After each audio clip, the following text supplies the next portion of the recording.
നമസ്കാരം, Tirurangadi today news അപ്ഡേറ്റിലേക്ക് സ്വാഗതം. വീടിന്റെ മുറ്റം മനോഹരമാക്കാൻ തിരഞ്ഞെടുക്കുന്ന സ്റ്റോൺസ് ഏറ്റവും ക്വാളിറ്റിയുള്ളത് വേണം. ഏറ്റവും അഫോർഡബിൾ പ്രൈസിൽ ഏറ്റവും ബെസ്റ്റ് ഡെസ്റ്റിനേഷനിൽ നിന്നും. ഫ്ലോറിംഗിൽ ഏറ്റവും best Pasco paving and euro tiles. നിർമ്മാണത്തിലെ സമാനതകളില്ലാത്ത ക്വാളിറ്റി, വിദഗ്ധരായ തൊഴിലാളികളും ഇൻസ്റ്റലേഷനിലെ കൃത്യതയും, കുറഞ്ഞ ചെലവിൽ വീട് നിർമ്മിക്കാൻ ആവശ്യമായ ലോക്ക് ബ്രിക്സിന്റെയും ഹോളോ ബ്രിക്സ്, AAC ബ്ലോക്സ്, ജാളികൾ എന്നിവയുടെയും ഗംഭീര കളക്ഷൻ. ഇതെല്ലാം ഇത്രയും വിലക്കുറവിൽ. നിങ്ങളുടെ മുറ്റങ്ങൾക്ക് പാസ്കോയുടെ ഉറപ്പ്. പാസ്കോ. വാർത്തകൾ വിശദമായി. കളിക്കുന്നതിനിടെ ജനവാതിൽ ദേഹത്ത് വീണ് 1.5 വയസ്സായ കുഞ്ഞിന് ദാരുണാന്ത്യം. കൊണ്ടോട്ടി കീഴ്ശ്ശേരി കാരാട്ടുപറമ്പിലാണ് ദാരുണമായ സംഭവം.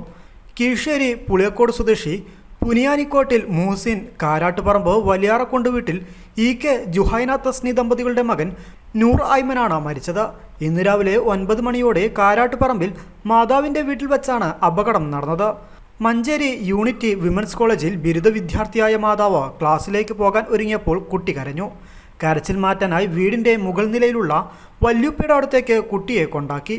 ഇവിടെ ചുമരിൽ ചാരി വെച്ചിരുന്ന പഴയ ജനൽക്കട്ടിലയിൽ കുട്ടി കളിക്കുന്നതിനിടെ ഇത് ദേഹത്തേക്ക് വീഴുകയായിരുന്നു. തലയ്ക്ക് സാരമായി പരിക്കേറ്റ കുട്ടിയെ ഉടൻ കീഴ്ശ്ശേരിയിലെ സ്വകാര്യ ആശുപത്രിയിൽ എത്തിച്ചുവെങ്കിലും ജീവൻ രക്ഷിക്കാനായില്ല. മൃതദേഹം പോസ്റ്റ്മോർട്ടത്തിനായി മഞ്ചേരി മെഡിക്കൽ കോളേജ് ആശുപത്രിയിലേക്ക് മാറ്റി. ചെന്നൈയിൽ വോഡോഫോൺ കമ്പനിയിൽ ജീവനക്കാരനായ മുഹസിൻ 4 ദിവസം മുമ്പാണ് വീട്ടിൽ വന്നു മടങ്ങിയത്. ഇതിനുശേഷമാണ് ജുഹൈന തസ്നി മകനുമായി സ്വന്തം വീട്ടിൽ എത്തിയത്.